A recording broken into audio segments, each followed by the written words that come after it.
மக்கள் அனைவருக்கும் வணக்கங்க. எல்லோரும் எப்படி இருக்கிறீங்க? நல்லா இருக்கிறீங்களா? இந்த பதிவு எதுக்கு அப்படின்னு பார்த்தீங்கன்னா, ஒரு குறிப்பிட்ட வயசுலேயே கல்யாணம் பண்ணணும்னு முடிவு பண்ணிங்க. இப்போ கல்யாணம் பண்ணணும்னு எப்படி நான் சொல்கிறேன்னா, அதாவது எனக்கு ஹஸ்பண்ட் இல்லைங்க, எனக்கு ஒய்ஃப் இல்லைங்க அப்படிங்கிறவங்க என்ன பண்ணுறீங்க அப்படின்னா, அந்த குறிப்பிட்ட வயசுலேயே பிள்ளைங்களோட சம்மதத்தோடு பண்ணிக்கிங்க. ஏன்னா மேலும் மேலும் நாளாக அப்போ பிள்ளைங்க சொன்னால் கேட்க மாட்டேங்கிறீங்க.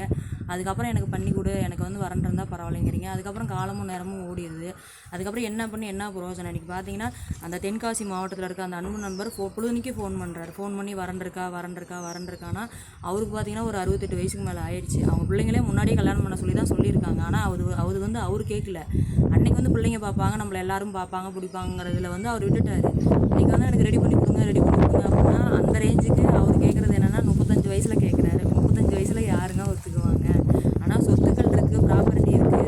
ஆனால் இல்லை சொல்லலை. ஆனால் இருந்தாலும் அவங்க ஓரளவுனாலும் வயசாக இருந்தால் தானே பரவாயில்ல. அப்போ கட்டிக்கிறவங்க ஒரு 30 வயசு ஒரு 40 வயசாக தான் இருக்கட்டும். கொஞ்சம் ஓரளவுக்கு ஈக்குவலாக இருக்கணும் இல்லைங்களா?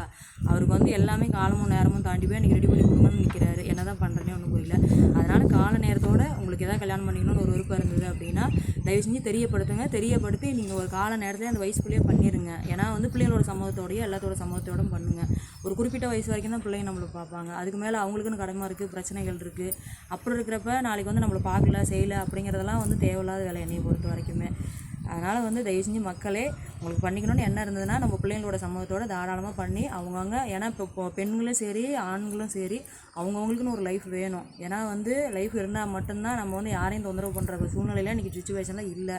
நம்மளே பார்த்துக்கணும். அதுக்கு ஒரு நல்ல தெளிவான முடிவு எடுத்து தெளிவான விஷயமா பண்ணுங்கள். இந்த வாய்ப்பு கொடுத்த மக்களுக்கு கோடான கோடி நன்றி. வணக்கம்.